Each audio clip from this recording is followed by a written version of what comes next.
તન્મયતા. તે ત્યારે માત્ર 10 વર્ષનો હતો. ધોરણ 5માં અભ્યાસ કરતો હતો ત્યારે તેની શાળામાં એક ખૂબ જ સારા શિક્ષક શિવ સુબ્રમણ્ય અય્યર હતા. તેના દાસ બધા જ બાળકો ખૂબ જ ધ્યાન આપતા. એક દિવસ તેમણે બ્લેકબોર્ડ પર પાંખો ફેલાવતા એક પક્ષીનું ચિત્ર દોર્યું, પણ તેમણે પક્ષીના માથા, પૂંછડી અને શરીરને દર્શાવ્યું કે સમજાવ્યું કે પક્ષી પોતાને કઈ રીતે હવામાં ઉડાવે છે. તેમણે એ પણ સમજાવ્યું કે કઈ રીતે પક્ષી દિશા બદલે છે, 20 કે 30 પક્ષી મળીને કઈ રીતે આકૃતિ બનાવે છે. ક્લાસ પૂર્ણ થયા પછી શિક્ષકે કહ્યું, આ પક્ષી વિશે બધાને સમજ પડી ગઈ ને? ત્યારે પેલા છોકરાએ કહ્યું, મને સમજ નથી પડી. બીજા બાળકોએ કહ્યું કે તેમને પણ સમજ નથી પડી.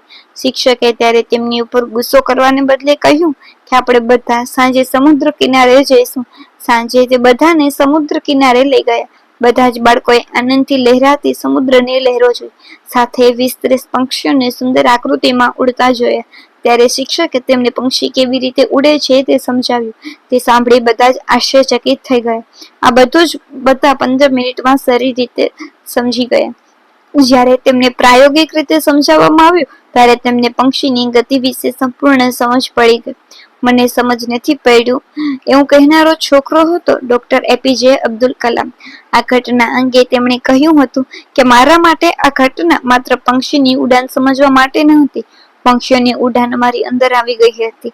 ત્યારથી જ મેં ઉડ્ડયન સંબંધિત કરિયરમાં જ આગળ વધવાનો નિર્ણય કર્યો. પક્ષી એ ઉડાનને અબ્દુલ કલામના સપનાને પાંખો આપી હતી. જાણે માત્ર 10 વર્ષની ઉંમરમાં જ એક સામાન્ય ઘટના પરથી તેમણે પોતાના જીવનનું ધ્યેય નક્કી કર્યું હતું.